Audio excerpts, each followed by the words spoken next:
नाही, पहिल्या दिवशी जे आंदोलन झालं फर्स्ट डेला ते म्हणजे गुन्हा दाखल करण्यासाठी झालं. बराच कालावधी झाला त्याच्यामध्ये, कारण रोष प्रचंड होता ना. धनंजय तर ऑटोमॅटिकली आला, परंतु आता सुद्धा नाही. हे जे मागण्या आलेल्या आहेत याच्यावरती सुरुवातीला मी सुद्धा कन्फ्यूज होतो काही बाबतीत, की बाबा हे जे सहआरोपी करायचे, या सहआरोपीमुळं मेन आरोपींना सवलत मिळू नये याच्यावरती विचार करावा लागणार आहे. थोडस सरकारी वकिलाची आणि जे सर्वोच्च वकील आहे त्यांच्याशी सुद्धा चर्चा करावी लागेल. तर ती चर्चा सुद्धा मी 2 दिवसामध्ये करून घेतो, आणि वाट मोकळी होऊ नये हा सुद्धा त्यातला आमचा हेतू आहे.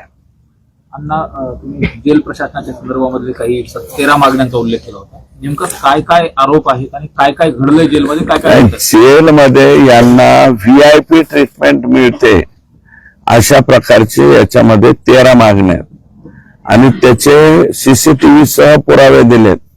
वाल्मीकरांना चहा कोण आणून देतय, जेवण कोण आणून देतय, काही लोकांना मटण कसं पोहोचलं, मटण आहे ना, मटण सुद्धा पोहोच केलं जातंय, अशा प्रकारचे पुरावे. आणि हे काय असे तसे नाही, पुराव्यासह आहे. बॅग कोणी उचलतय, म्हणजे बॅग, मोठी बॅग कोण नेऊन देतय, जेलमध्ये मोठी बॅग तरी नेऊन दिली जाते. म्हणजे बॅग मधल्या तुम्हाला सवलती ज्या आहेत, सवलती VIP सवलती देण्यात येत आहेत, आणि त्याचे CCTV मध्ये बंदिस्त झालेले. आणि जे कर्मचारी याच्या जबाबदार असतील ते सर्वचे सर्व सस्पेंड करावे, ही ग्रामस्थांची मागणी आहे. तर ती सुद्धा मागणी मी माझ्या लेटर पॅडवर देणार आहे.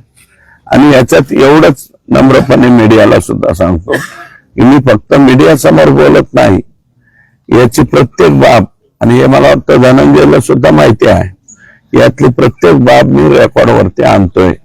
आणि ते बी असं तसं नाही, इकडे याच्या त्याच्या लेटर पॅडवर नाही, माझ्या स्वतःच्या लेटर पॅडवर वरती रेकॉर्डवरती आणतो, आणि सगळ्या बाबी आणतो.